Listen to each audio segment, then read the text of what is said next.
Povo querido, vamos lá? Estão preparados para mais uma noite? Estão preparados aí para mais um momento de alegria, mais um momento de reflexão, de acordo com a palavra do Senhor, né? Vamos lá? Lembrando aqui para vocês que eu estou numa série já há algumas semanas, né?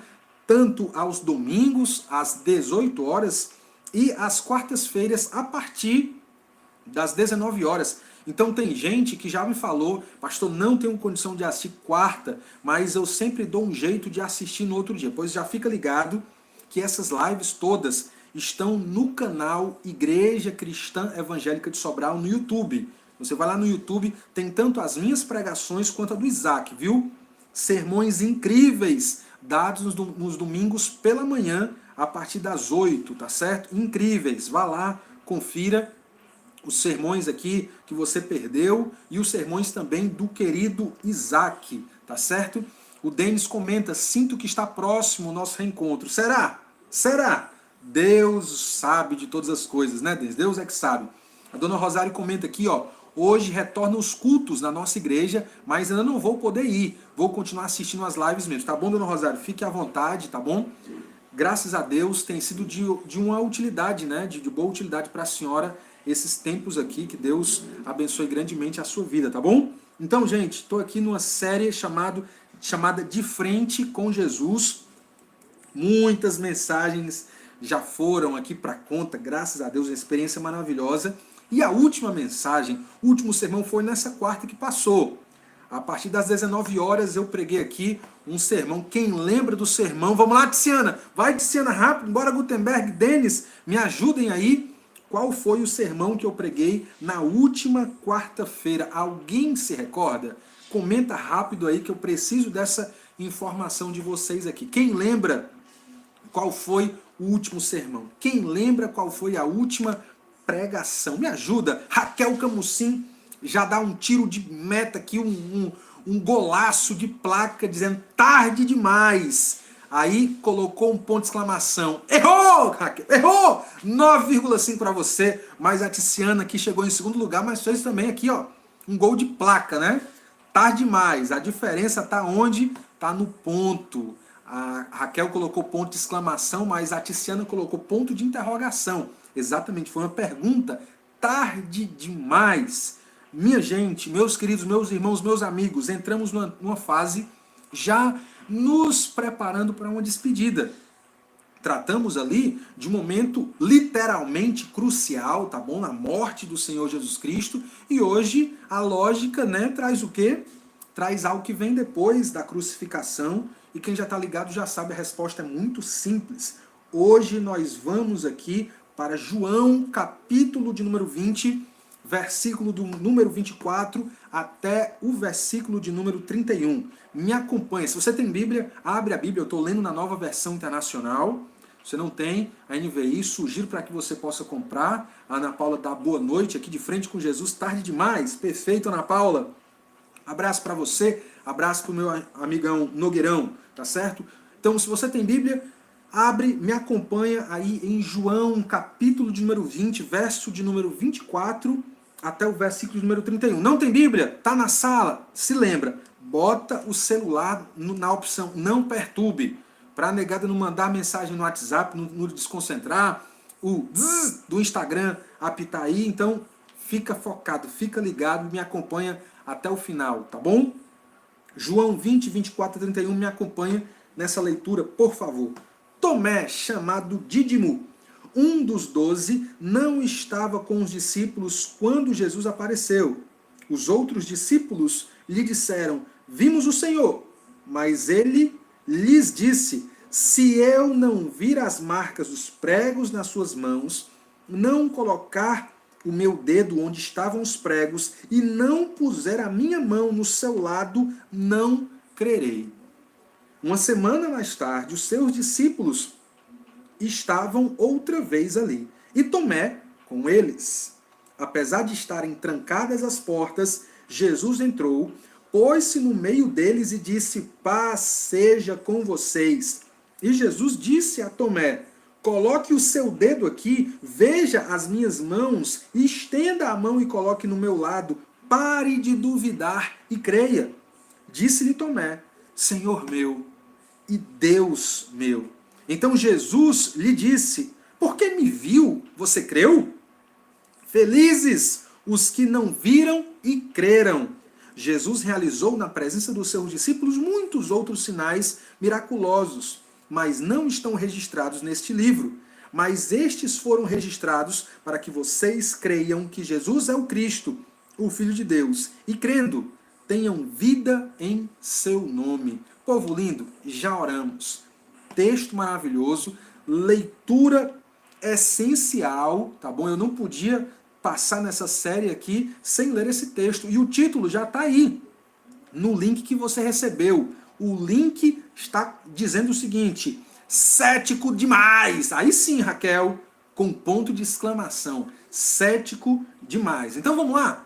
Quero olhar com vocês como foi esse encontro e como é que tudo aconteceu para que a gente possa compreender. Eu desejo essa noite poder falar alguma coisa que estava por trás, colocar aqui algumas pitadas de comentários a respeito daquilo que lemos, para que a nossa interpretação do texto, da história, possa ficar clara na nossa cabeça e o nosso coração, ó, possa ser aquecido com esse conteúdo. Amém? Amém, Marcão, do Boa Vizinhança? Então vamos com tudo. Povo lindo, povo amado, povo querido, primeira parte, quero falar sobre o encontro, o que é que aconteceu. Eu vou precisar dar uma marcha ré. Eu vou precisar comentar com vocês o que aconteceu antes.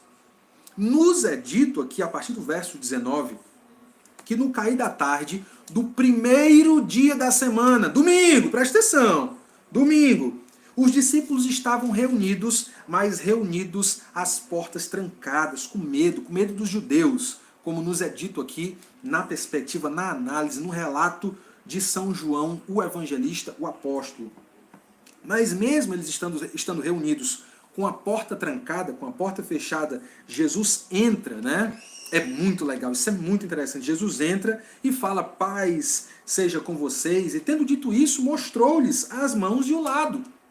Os discípulos, então, de modo, né, incrível, ficaram alegres, né? Porque viram o Senhor. Então, Jesus fala mais uma vez: paz seja com vocês, porque esse não é só um cumprimento, como a gente fala boa noite, opa, tudo bem. Aquilo era esse cumprimento era de fato uma necessidade para os ouvidos e para o coração deles. Coração tremendo de medo, um coração com medo de uma possível perseguição, quem sabe. Então, olha o que nos é dito aqui.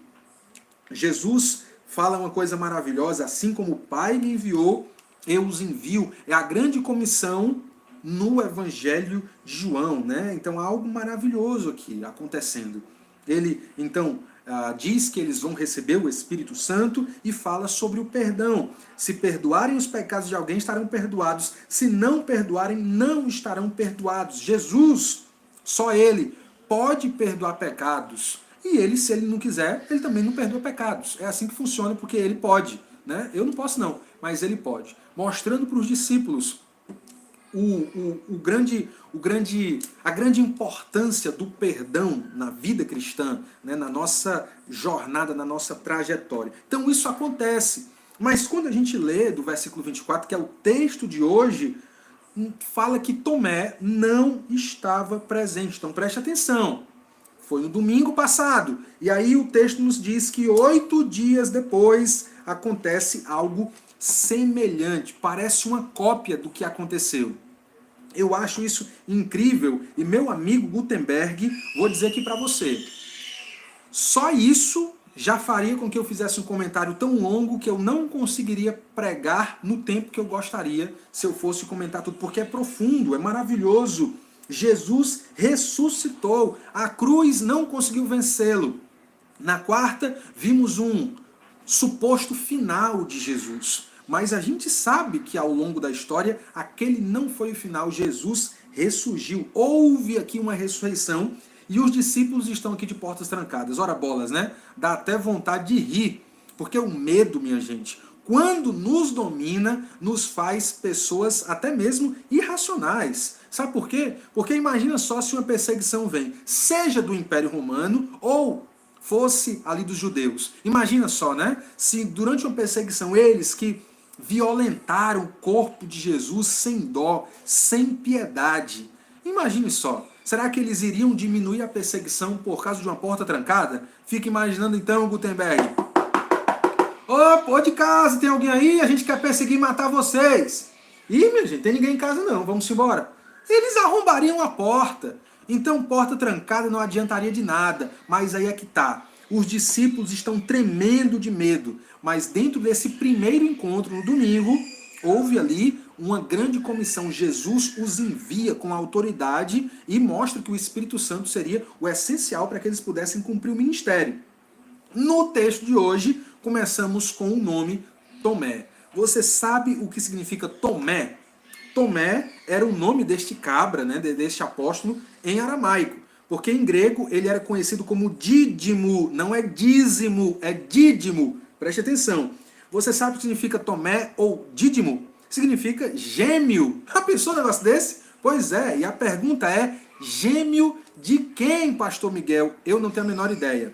Essa é a verdade, eu não tenho a menor ideia, né? Eu vou dar um recado aqui para você. Parece, né, aqui cavalgando nos lombos de Warren Wiersbe, ele vai dizer que muitas vezes nós somos tendenciosos a sermos irmãos gêmeos de Tomé naquilo que ele fez, naquilo que o texto descreveu hoje. Então, esse Tomé, ele ouve o relato, tá bom? Uma semana depois, no caso, um domingo depois do ocorrido, ele recebe o relato dos seus discípulos, dos discípulos de Jesus, dos seus amigos, dos apóstolos. Então, ele responde a esse relato, a essa notícia, com ceticismo. Ele está duvidoso aqui. E o cara que é cético, ele confia muito nos sentidos. Então ele responde, se eu não ver, se eu não tocar, se eu não pegar no lado dele, eu não vou crer. Isso é muito duro. Isso é muito duro. O que acontece aqui é um negócio muito, muito perturbado aqui, tá certo?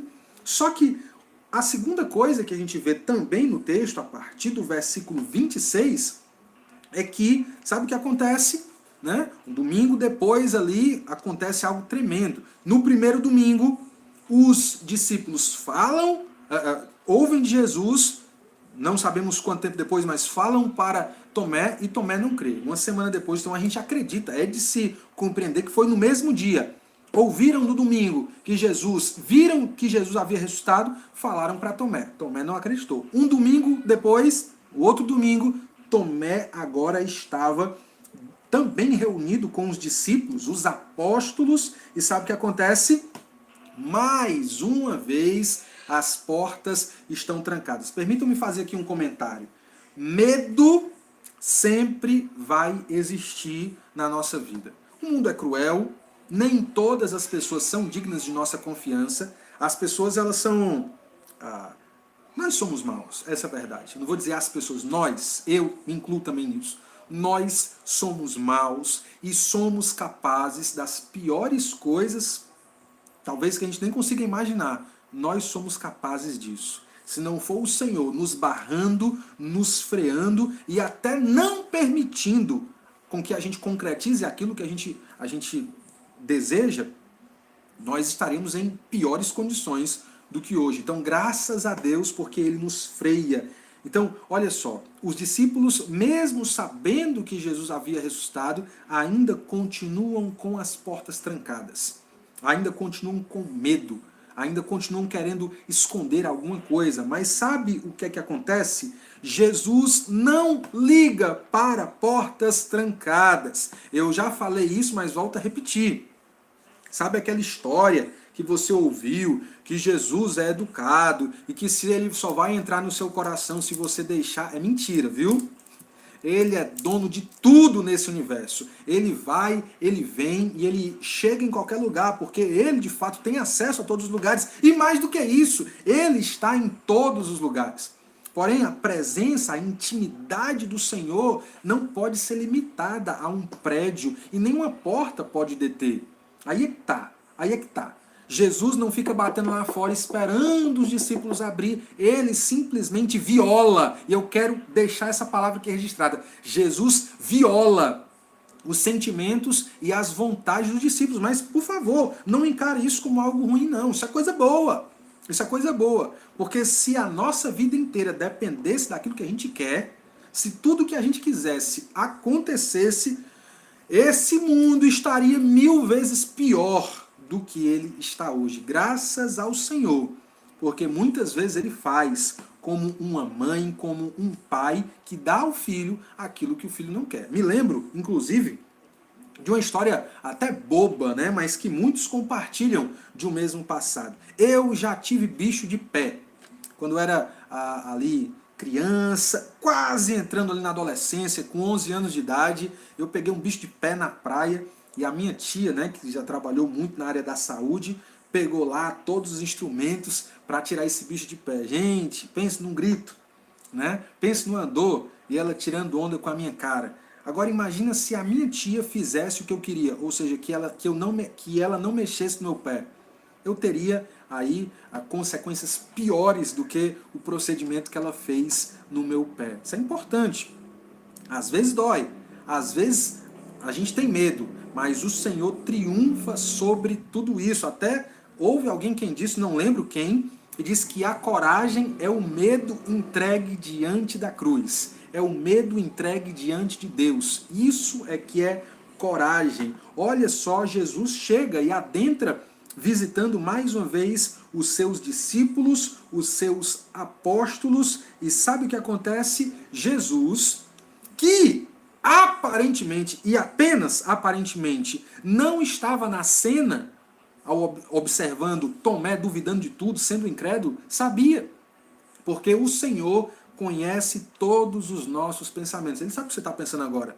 Ele sabe o que é que há no seu coração. Ele sabe o que é que você mais valoriza, daquilo que você mais almeja, aquilo que você mais ama, e daquilo que você mais odeia, aquilo que você mais duvida, aquilo que você mais evita. O Senhor conhece tudo. Ele é que sonda os nossos corações. Jesus chega até os discípulos, e agora Tomé está junto com os discípulos, e aí ele desafia, mas perceba, é um desafio gostoso, é um desafio do bem, é um desafio positivo. Ei, Tomé, presta atenção aí, cara. Coloca aí o seu dedo aqui, veja as minhas mãos, estenda a mão, coloque no meu lado. Pare de duvidar e creia. Se Tomé falou para os 4 ventos que só acreditaria se visse, Jesus agora está ali. Ele não censurou, é interessante. No início ele não censura, ele não repreende Tomé por a sua descrença, pelo seu ceticismo. Pelo contrário, Jesus vai até ele. Mas depois de satisfazer uma necessidade de Tomé, chamado Dídimo, ele agora também dá uma repreensão, uma exortação. Pare de duvidar. Talvez Jesus esteja falando com você essa noite. Pare de duvidar. Minha gente, nós muitas vezes parecemos que estamos brigando ou brincando de cabo de guerra com Deus. A nossa vida está no meio e parece que cada vez a gente quer trazer a nossa vida para o nosso controle, para o nosso domínio. Querendo puxar de Deus o que é de direito dele. E ele é o nosso Criador. É dele a nossa vida. Pecamos quando queremos viver a nossa vida de qualquer modo, do nosso jeito. O Senhor, então, sabendo do nosso pecado, da nossa rebeldia, da nossa truculência, da nossa transgressão em nossa alma, ele nos redime por meio de Jesus Cristo.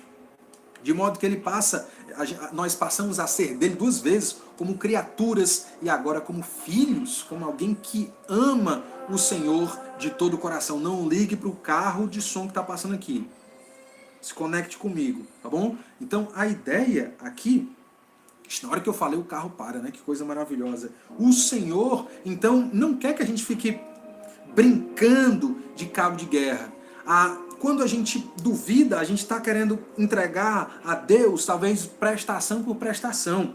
Eu quero dizer uma coisa muito séria. Carlos Jefferson, a sua vida não é a Casa Pio para você comprar de 30, 60, 90, 120, sem entrada e sem juros. O Senhor Jesus quer que nós entreguemos a nossa vida com força, com tudo. Não a prestação, mas à vista. Nós não podemos entregar só 10%, 50% ou 99% para o Senhor Jesus. Ou é 100%, ou é tudo, ou é nada. Preste bem atenção nisso. Então ele está dizendo, não duvide, pare de duvidar. E o que é que ele fala? Em vez disso, creia.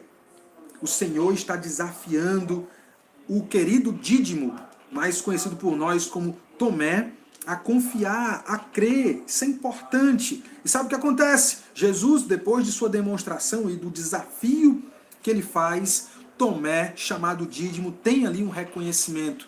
Preste bem atenção, Luana, se liga, Luana. O texto não nos diz que Tomé tocou, pegou no lado, colocou ali a mão nas feridas, nas chagas do Senhor Jesus Cristo. Não. Ele apenas viu. E depois dessa demonstração, ele tem um profundo reconhecimento, um incrível reconhecimento. Ele fala, Senhor meu e Deus meu. Isso não tem a ver com uma coisa absurda que a gente vê assim, valei-me, meu Senhor, ou então, pelo amor de Deus, eita, meu Deus do céu. Não, não é um simples símbolo, um expressar de espanto. Não é um mero espanto. Não se engane, por favor. Não é. A ideia aqui é que, de fato, Tomé teve um profundo reconhecimento para com o Senhor. Se travou para você, volta 10 segundos, dá certo, tá no notebook, aperta F5 e a gente segue, tá bom? Vamos seguindo aqui a nossa vida. Quando ele fala Senhor meu e Deus meu, ele está reconhecendo a natureza de Jesus. Não que Tomé já não acreditasse antes em Jesus, não é essa a questão. Não é que Tomé fosse um falso discípulo até ali, ou então um discipulinho pela metade, um discípulo com D minúsculo. Não é essa a questão. É que, com respeito à ressurreição, de glorificar a Jesus Cristo, ele recebe uma exortação, tá bom? Uma exortação. Porque você me viu, você creu? É isso? Jesus, então, dá esperança para os leitores de João. E aí eu me incluo nisso. E eu queria também que você se incluísse nessa cota aqui de João. Sabe qual é a cota? Felizes os que não viram e creram. Esse é o meu caso. Eu não vi Jesus ressurreto. Eu não vi as feridas, as chagas do Senhor, as suas costas todas feridas. Não vi nada disso. Eu não tive nenhuma experiência desse tipo de ver, uma experiência como a gente chama de sensorial com Jesus Cristo. Mas eu criei. Eu acreditei, eu confiei. E Jesus está dizendo, felizes são aqueles que tiveram menos do que Tomé. E mesmo assim, demonstraram uma fé firme, uma fé verdadeira, certo? E aí, olha só, há uma decisão, uma adoração para com o Senhor Jesus Cristo, vinda aqui do meu querido, nosso amigo, o apóstolo Tomé. O que é que a gente vê nessa história aqui? Nós vemos, primeiramente, Jesus, aquele que ressuscita, aquele que vai de encontro aos seus discípulos, aquele que não abandona os seus amigos, aquele que, inclusive, vai de encontro às necessidades dos discípulos, às necessidades sinceras. Eu acho isso incrível. No texto que nós vemos os discípulos, né? Quem são os discípulos? Os discípulos são imperfeitos. Eu queria que você pensasse sobre isso, tá bom? Não é porque alguém se diz crente que ele vai acertar em tudo, não. Vamos errar nas palavras, muitas vezes vamos errar nas nossas motivações, vamos errar nas nossas atitudes, vamos errar nas nossas decisões.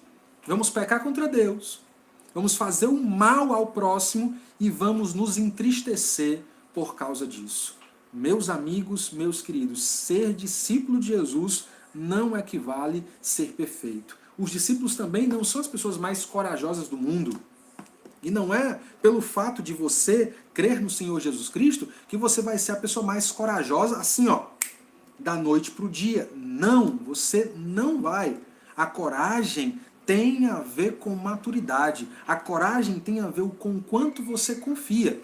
Bem, gente, sabe aquelas crianças, né, que apanham no colégio? Já você apanhou no colégio, né? É triste, né? Dói, né? É vergonhoso. Mas aí, quando você chega com o papai papai ali dá 3 de você, né? 2 de você, vai segurando a mão no papai, você bota o peito aqui para frente, incha e vai com toda a confiança. Porque qualquer perigo vai falhar se o papai estiver com você. Então a coragem tem a ver exatamente com o quanto nós estamos próximos do nosso papai. E o quanto que nós confiamos no poder do papai.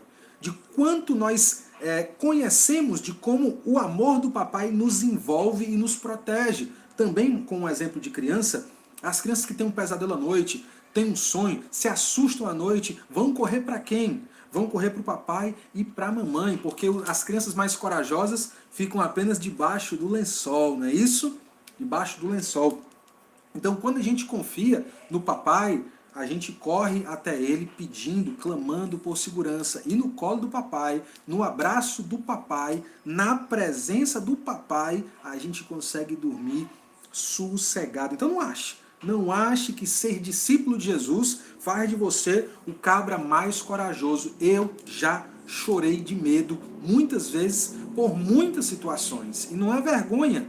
É vergonha você chorar de medo debaixo do lençol. Não é vergonha você chorar de medo aos pés da cruz ou clamando de joelho ali ao papai. Não é. Os discípulos são pessoas ali que se reúnem. Deixa eu dar só um comentário também. Alguém, infelizmente não estou conseguindo lembrar quem, perguntou essa semana, alguns dias atrás, por que a igreja se reúne no domingo e não no sábado. Está aqui um dos textos para mostrar por que a gente se reúne aos domingos. Por que, por exemplo, essa live aqui está acontecendo no domingo. Meus amados irmãos, em primeiro lugar, porque Jesus ressuscitou no primeiro dia da semana, no domingo. E aqui nós temos uma tradição sendo construída, já aqui na Escritura, dos discípulos se reunirem, de estarem juntos, de se animarem, de animarem uns aos outros com a notícia de que Cristo vive e de que Ele merece toda a honra, glória e adoração. Esse Cristo, ele nos visitou, melhor, ele visitou os apóstolos no primeiro dia da semana. Então há toda uma tradição, um costume sendo construído aqui. E aqui é só um texto, tá bom? Temos muitos outros textos aqui, principalmente aqui a Paulo falando de irmãos já reunidos no primeiro dia da semana. Só um comentário aqui, tá bom? Então, olha que legal, os seus recebem. Os discípulos de Jesus recebem a Cristo, têm ali o privilégio da presença do Senhor Jesus Cristo, da fala e da fé sendo fortificada por meio do próprio Cristo. E em último lugar, o texto também nos fala de uma cena lindíssima, uma cena de adoração. A adoração é quando nós reconhecemos quem o Senhor é, o que o Senhor é capaz de fazer. Então, quando nós entendemos ao Senhor desta forma, só entenderemos por meio da fé, aí sim, adoraremos. Portanto, a adoração é o resultado de alguém que tem fé. Logo, o contrário é verdadeiro. Sem fé, haverá não adoração. Sem fé, haverá idolatria, adoração a pessoas e a coisas que não são dignas de nossa adoração, de nossa devoção, de nosso louvor, de nossa veneração, de nossa mais profunda homenagem de coração. Só o Senhor. Só o Senhor. Pensa sobre isso. Então a adoração é algo que o Senhor merece. E nós não o adoraremos enquanto não conhecermos pela fé. Tá bom? Vamos então para a característica que a gente consegue ver. A característica do texto aqui ela é muito clara. A característica é o ceticismo. E o que é o ceticismo, Natália? Será que você podia pensar, refletir? Se você pensar daí eu vou conseguir fazer uma conexão. Mentira, não sou nem o professor Xavier, né? Ainda que a aparência aqui possa trazer uma certa semelhança. Mas preste bem atenção.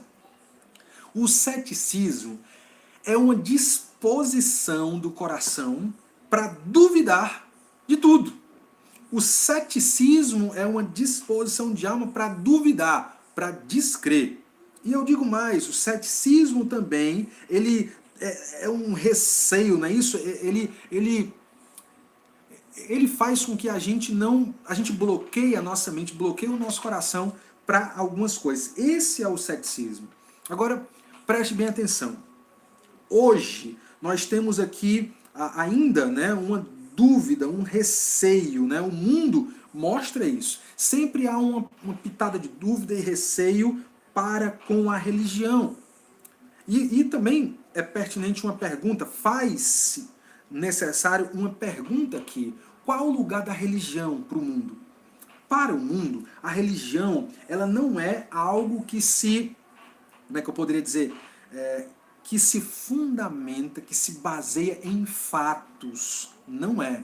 A religião, para a maioria das pessoas hoje, no mundo de hoje, 2020, é apenas um reflexo de uma experiência. E o mundo nem fala mais de religião, o mundo agora está trazendo uma palavra diferente.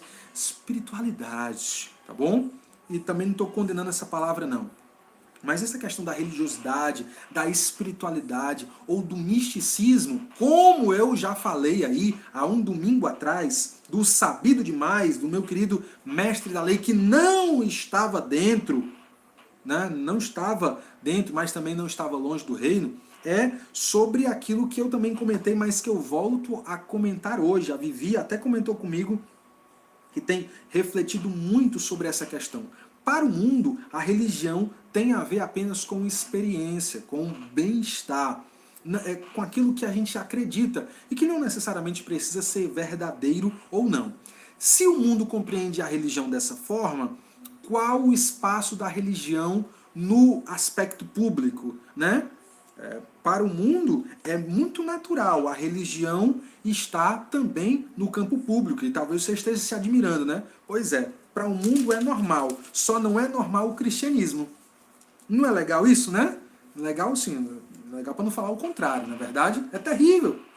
Então, se você tem uma crença qualquer, se você é um muçulmano, alguém que crê no Islã e está lá na França, se candidata a vereador, se você se candidata a prefeito, você pode mudar as leis conforme a sua religião e na França está tudo de boa, tudo tranquilo.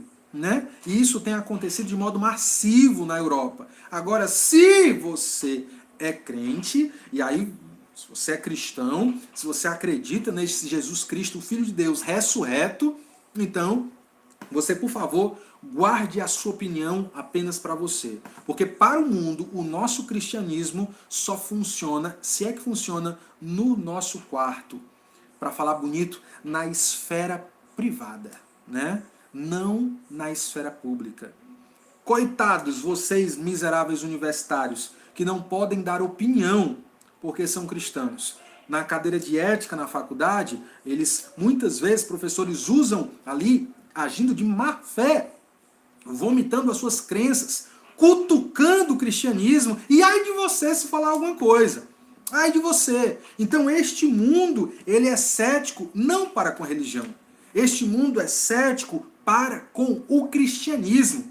Este mundo não é cético com qualquer experiência, até porque a espiritualidade, de uma forma genérica, tem invadido até as empresas. Muito se tem escrito sobre isso, muitos treinamentos empresariais têm funcionado nessa categoria. Nessa pós-modernidade, sempre há um espaço para a religião, para a sensação. Desde o yoga, e não se engane, yoga não é alongamento, viu? Não se engane. Desde o yoga, né?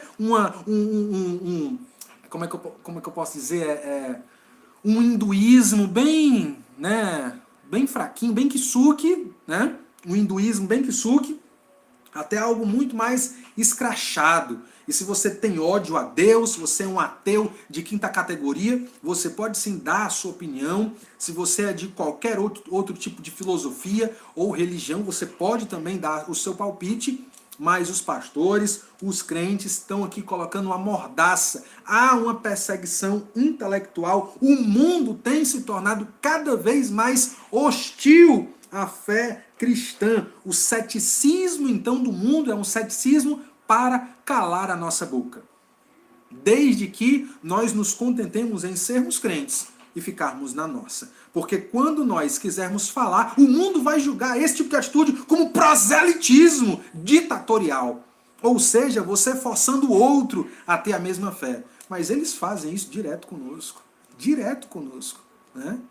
O mundo é cético, mas ele é cético apenas para com a fé cristã. Não esqueça disso, por favor. Não esqueça disso.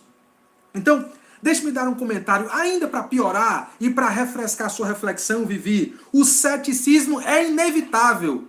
Como assim, pastor? Vou repetir. O ceticismo é inevitável. Se eu falo isso, eu estou dizendo que eu também sou cético e que você também é cético. Que eu, nesta vida, não vou conseguir deixar de ser cético 100%. Nem você, tampouco, também conseguirá deixar de ser cético 100%. Valei-me, Senhor! E agora? O que faremos? Para onde iremos? Calma. Respira fundo. E me acompanha nesse raciocínio.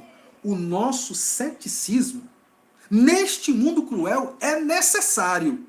Mas o que temos que fazer é remanejá-lo, é redirecioná-lo para a coisa correta. E o que é que eu estou querendo dizer é que o cristão, o discípulo, de certo modo, ele não tem a mente escancarada. Né? Me lembro até de um pregador, né, dizendo que quando o cara tem a mente aberta demais, ele faz assim, o cérebro cai, né? Nós não temos a mente aberta para tudo. Para falar a verdade, ninguém tem a mente aberta para tudo.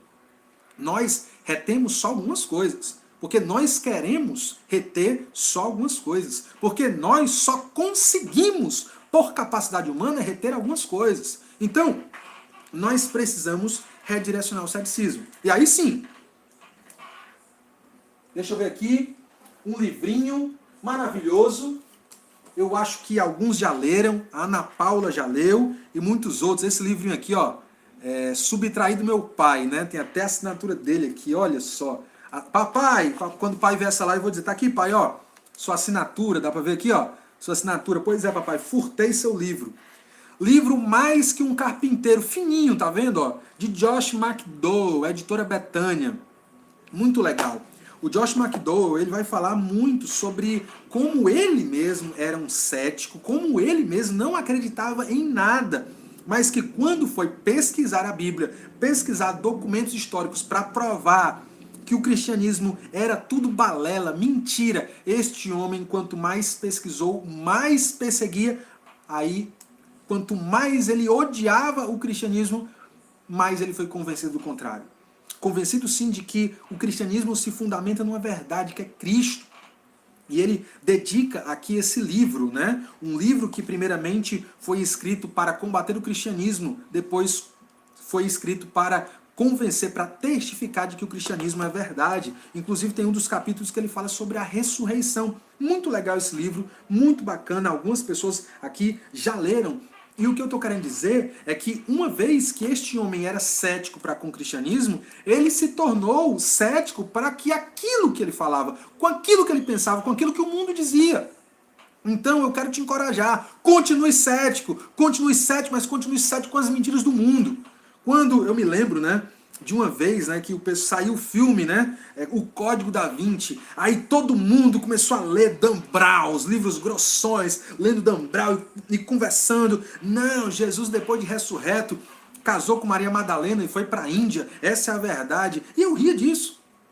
Cara, quer dizer que 2000 anos de tradição, 2000 anos de provas e mais provas, de relatos e mais relatos, não te convenceram. Mas o miserável do Dan Brown escreve um livro, faz um filme, o Tom Hanks encena, aí você acredita num filme? Você é tão bobo como qualquer um. Era isso que eu falava, você é tão tolo quanto qualquer um, você não consegue discernir o que é ficção do que é realidade. Então eu sou cético para aquilo que o Dan Brown fala, eu sou cético para aquilo que o mundo fala sobre Jesus Cristo, mostrando que Jesus foi apenas um líder revolucionário, alguém que simplesmente pôs de ponta cabeça o regime vigente naquela época. Se Jesus foi só isso, se Jesus foi o que eles falaram, ele foi ineficaz, porque depois da sua morte, o tempo ainda continuou debaixo do Império Romano. Ele não foi eficaz em nada. C.S. Lewis vai dizer que ou Jesus Cristo de fato é o Filho de Deus, ou ele é um louco, ele é um mentiroso.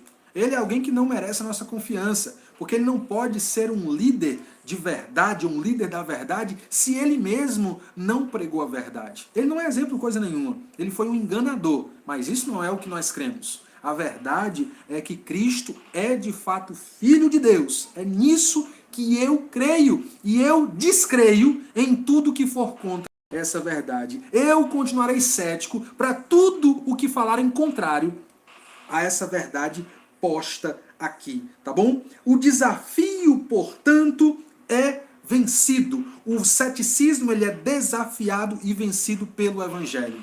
Porque o ceticismo ruim, o ceticismo que nos faz descrer da pessoa de Jesus Cristo, só é vencido quando cremos nele de todo o coração. Somente pela fé. E aí é que tá. A fé não é algo natural. A fé não é algo que simplesmente vem por mero convencimento intelectual. Não é. Não é. Pode até ser que comece assim, mas nunca é só isso. A fé não é simplesmente um produto matemático que depois que fala para as pessoas, faz sentido, eu creio. Não. A fé que salva não é simplesmente aceitar o fato de que Jesus morreu na cruz. Não é simplesmente aceitar o fato de que ele ressuscitou ao terceiro dia. É mais do que isso. A fé que salva, a fé dos verdadeiros discípulos é uma entrega, é uma confiança total e absoluta para com a obra, para com a pessoa de Jesus Cristo. É uma entrega total. Nada menos do que isso.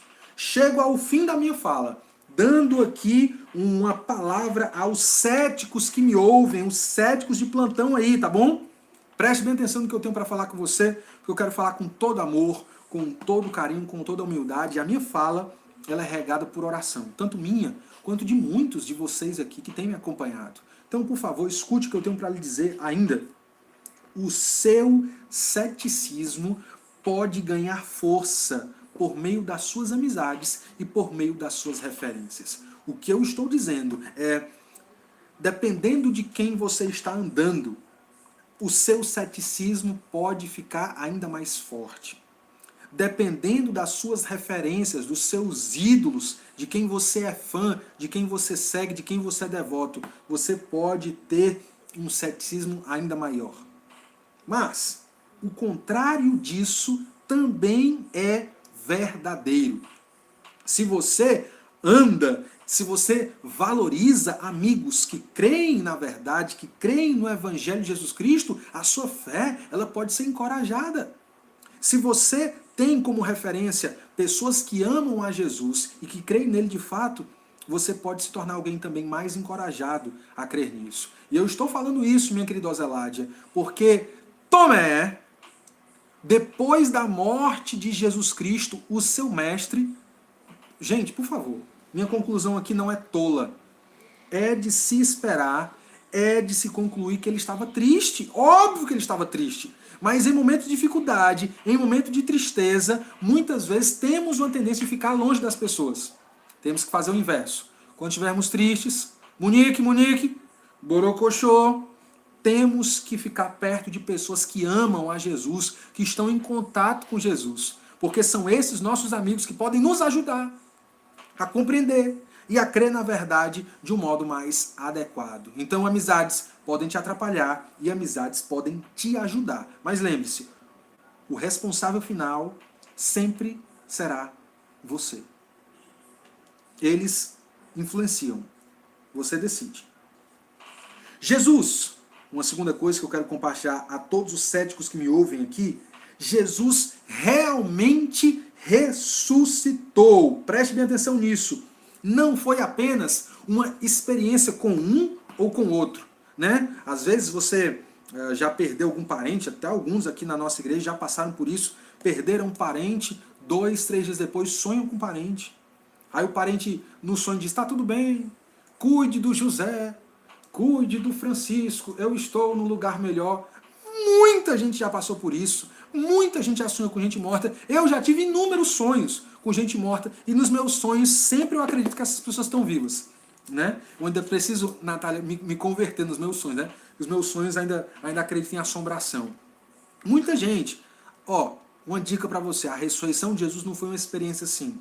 Aí eu dormi, aí eu vi Jesus, eu vi um homem de branco, e ele diz assim, eu estou bem, confia em mim. Não, não é. Jesus ressuscitou de verdade, ele ressuscitou realmente. E o que eu estou querendo dizer aqui, minha querida Juliana, e a todos aqui que leram Francis Schaeffer, Gênesis no Tempo e Espaço, ele ressuscitou fisicamente, no tempo e no espaço. Quando eu falo fisicamente, é que ele mostrou para os discípulos, está aqui, comeu com os discípulos, mostrou aqui as feridas aos discípulos. Jesus é muito legal, quando ele fala ressuscitou no tempo. No domingo ele apareceu, no outro domingo ele apareceu também. Olha só, no tempo e no espaço, no recinto onde aqueles homens medrosos, covardes estavam. Ele deu provas. E a prova da ressurreição é um bocado de gente covarde, um bocado de gente com medo de morrer, e o texto está descrevendo isso, um bocado de fanfarrão, medroso, borrando as calças, se tornaram verdadeiros super-heróis, que entregaram as suas vidas, que morreram com mortes terríveis, crendo com todas as suas forças de que Jesus de fato estava vivo. Eles precisavam de provas, e o Senhor deu as provas que eles necessitavam, tá bom? Uma outra questão, ainda pegando o gancho daquilo que eu falei aqui, é que os discípulos não tinham uma predisposição para crer. Não tinham. Não esqueçam, vou repetir, se acovardaram, se entristeceram, ficaram desanimados, desconsolados, desolados, por causa da morte do Mestre, por causa da morte de Jesus de Nazaré. Quando o Senhor Jesus morreu, todos os discípulos abandonaram. Lá, no seu final aqui na terra, no final da sua vida na cruz, quem é que estava com ele? As mulheres. Eram as mulheres. Quem foi que foi atrás de Jesus ali, ungiu o corpo de Jesus, tratar do corpo de Jesus? As mulheres. Os discípulos estavam com medo, estavam ali tristes, se acovardaram, e a Bíblia não nega. Até o amigo mais próximo de Jesus, Pedro, o negou por 3 vezes. Então não tem quem escape aqui. Não tem nenhum bonitinho aqui não. Todos aqui falharam miseravelmente. Então lembra disso, os discípulos não tinham uma predisposição. Eles não estavam arquitetando uma mentira coletiva para ser proclamada depois. Tira isso, em nome de Jesus, da sua cabeça. Porque crer não é algo natural. Já falei e volto a repetir. Não é algo natural. Os meus filhos estão sendo criados ouvindo a palavra da minha boca, ouvindo o evangelho da boca da mãe deles, estão sendo ensinados a orar, estão sendo ensinados sobre Jesus, mas eu não posso botar a fé nele como se adestra um cachorro. Cachorro, você não pode fazer pipi em casa. Cachorro, você não pode fazer cacá aqui em casa. Você tem que fazer pipi e cacá lá fora, ali na vasilha. Não posso. Crer não é um adestramento. Não é uma lavagem cerebral.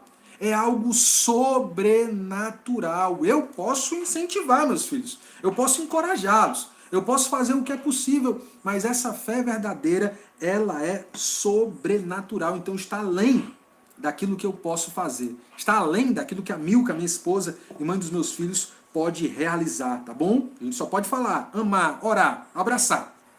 O resto não é conosco. É sobrenatural. Quem então tem poder sobrenatural? Quem? Em quarto lugar, a principal real natureza de Jesus Cristo, preste atenção, leva à adoração. A natureza do Senhor, quando nós cremos em Jesus como Filho de Deus, não como um anjo Gabriel, não como um espírito evoluído, não como um mestre qualquer, mas quando nós cremos em Jesus como Filho de Deus, nós o adoramos. O adoramos verdadeiramente. O adoramos profundamente. A adoração é aquilo que Jesus merece. Nós pregamos às nações, como diz nosso querido John Piper, para que as nações adorem ao Deus verdadeiro. E só dessa forma elas podem de fato encontrar a alegria verdadeira. Inclusive John Piper, vou dar aqui um jabá, tem um livro incrível sobre missões chamado Alegrem-se os Povos, pela cultura cristã. Se puder, não passe dessa vida sem lê-lo, tá bom? Em quinto lugar, presta atenção. Se Tomé, chamado Dídimo, teve que ver para crer, nós que viemos depois de Tomé precisamos crer para que só assim possamos ver. Ele viu para crer, mas eu creio para ver. E é porque eu creio que eu o verei face a face. Ele prometeu isso. Ele prometeu isso. E todos os que de fato creem em Jesus aqui, em Aracaju, em Aracaju, no Campo Maior, na Parnaíba, em Fortaleza ou em qualquer outro lugar, verá a face de Cristo, verá face a face. Paulo diz que hoje, em parte, conhecemos, vimos como um espelho, mas um dia o veremos face a face. Bem-aventurado, né? Ele fala, pois verão a Deus. Pois é, nós veremos o Filho de Deus, a Cristo, o Deus conosco, o Emanuel. Essa é a esperança nossa. Essa é a esperança. Numa conversa que eu tive aqui com o meu querido Taylor, falei sobre essa questão de como nós precisamos colocar a nossa esperança em Jesus, a esperança que nós veremos, estaremos com Ele um dia. Que tremendo, que sensacional, que fenomenal. E aqui, não a minha última, mas a minha penúltima palavra dessa noite. Preste bem atenção no que o texto diz.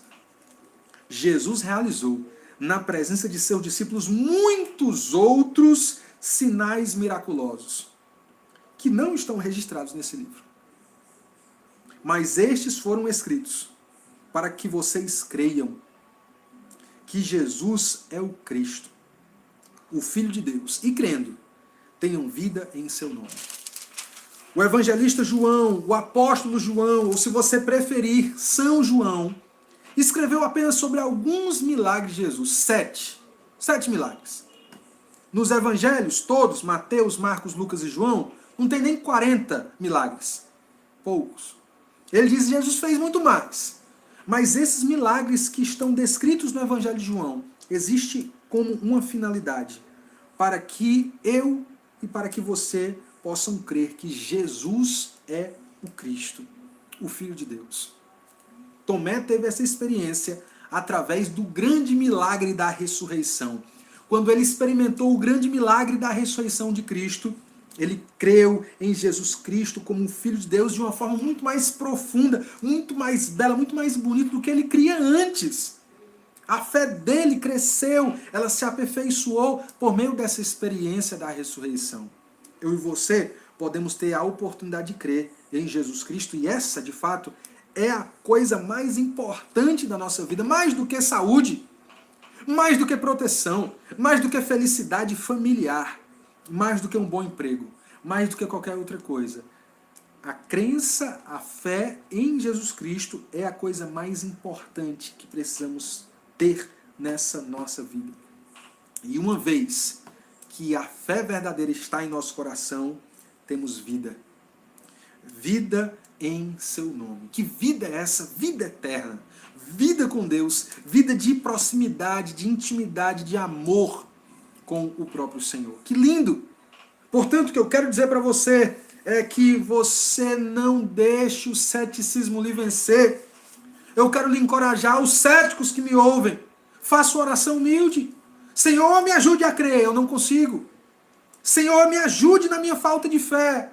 Senhor, me ajude na minha incredulidade. Por que você não ora assim? Pastor, não estou preparado. Ore para estar preparado. É a minha mãe que fazia uma oração, não estou preparado ainda.